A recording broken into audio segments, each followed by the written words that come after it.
As a real estate marketing company, I get approached all the time on how I can make compelling property videos and help agents stand out in their local area. But what do you do when a company wants you to make a commercial outside of your traditional wheelhouse? Get over it and just go do it. So Insta360 sent me out this X3 360 action cam, and the wheels in my head, well, they starts to turning. With everything out there using what seems to be the most popular camera they sell, what can I do that'll stand out but yet still fit in? What's the deal, everyone? Welcome back to the studio. I'm Jeremy Deal, and this right here, this is the Insta360 X3. In this video, I'm not only going to give you a review of the X3 shooting features, but I'm also going to teach you how I made the commercial using only this one camera and all its unique shooting modes. Yes! I'll cover the trials and tribulations of trying to bring your vision to reality on the screen with a small team and an even smaller budget. Go! But before we get there, I want to talk a little bit about pre-production. I was trying to, yeah, you see that? Like an idiot. I was trying to bring everything out on the four-wheeler without securing everything. Don't do that. This was a big idea and a big production for my small team. It was honestly a breath of fresh air to step away from creating from the real estate industry and work on something more open-ended. We had more creative reign over the entire process than usual, and since you can use this camera for almost anything, there was a lot of back and forth on exactly what we should shoot, since everything was technically a possibility. Finally, after much brainstorming, we decided the best course of action would be an adventure-filled day using as many different shooting modes the camera has to offer. This way, we could create something action-packed and fast that would meet the criteria of matching their brand style, and in the process, pull some cool tricks out of our hats to turn these shots into reality.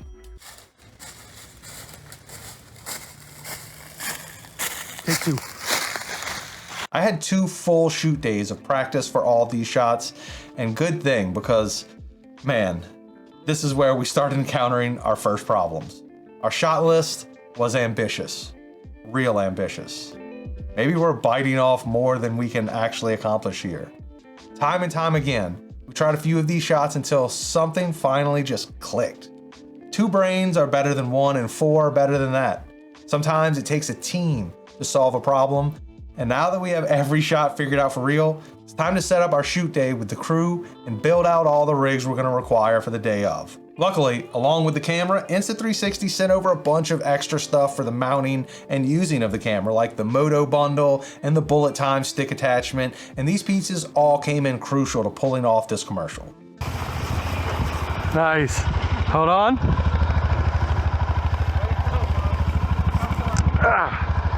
Down.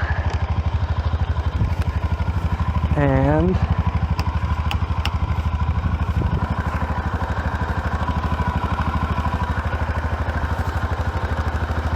all right, this time make a loop, but don't get too close to anything. So just stick it out nice and far. So for the first part of the video, I wanted to highlight the fact that the camera was small and light enough to fit on a drone. It was super important in my mind that we had to show the entire drone here, so no one watching the video could be confused into thinking that the drone actually shot this footage. I needed it to be clear to the viewer right away that the drone was being filmed with a secondary camera. And that's how we decided on the start for this commercial.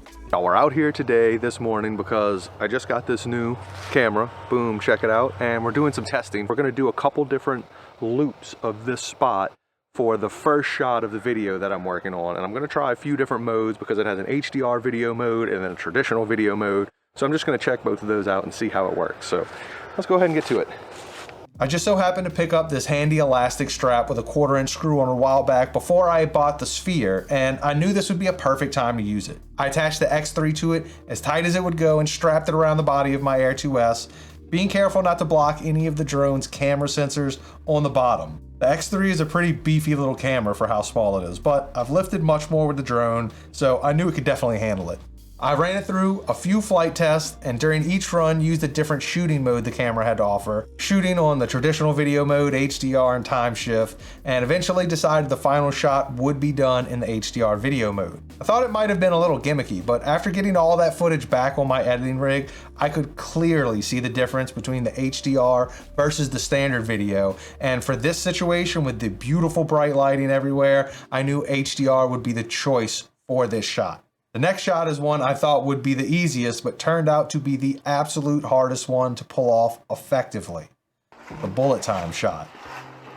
So how do you feel? You feel solid? Yeah. Would you feel better if you like kneeled on top of the seat? First, let's talk about why this shot is so hard when the camera makes it so easy. My dumb brain, that's what. Unlike most other shooting modes with the X3, there's not any reframing afterward. The shot always looks at the spin point, and that means you always have to be holding your arm up in the air as to not hit yourself in the head. So here I am, I've got the X3 and it's attached to the invisible selfie stick, and that is attached to, ow, let me hit myself in the face. In my opinion, this looks very obvious in every single version we tried, and I personally tried doing this one shot for like 3 hours. We want to see Vanessa jumping onto the four-wheeler to start her adventure trek, but we don't want it to be overly obvious she's the one doing this by swinging it around. Plus, when the camera is so high, it takes away a lot of the movement of her actually jumping onto the bike.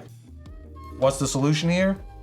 What if you tried sideways? Instead of continuing to spin the camera overhead, we turned it on an angle so it would get closer to her foot and head, swinging over the bike with that dramatic look we wanted.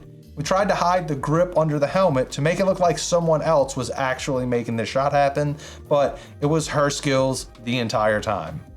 Add a toss of those pretty fall leaves and you can call this scene a wrap. Go. That one might be it. All right. All right, ready? Go.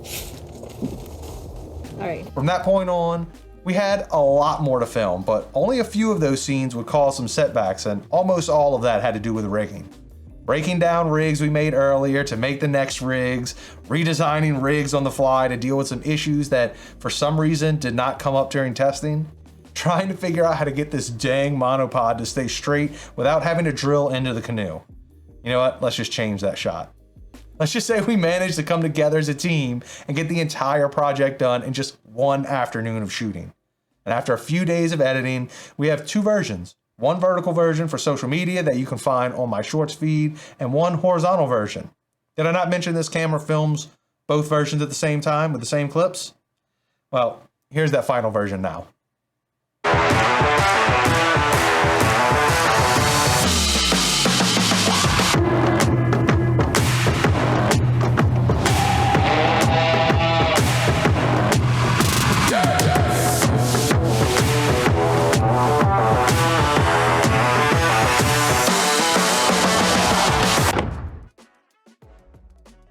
Thank you so much to Insta360 for sending out this X3 and pushing my team out of their normal routines. Thank you to my team who came together to make a pretty awesome video, if I do say so myself. And most importantly, thank you all for watching. Let us know in the comments down below what you thought of our video and what we inspired you to go out and film. As always, keep rocking and rolling, enjoy what you're doing, make smart business decisions, and come on, show us some love by liking and possibly spreading this video around. Put a lot of work into it. Catch you next time.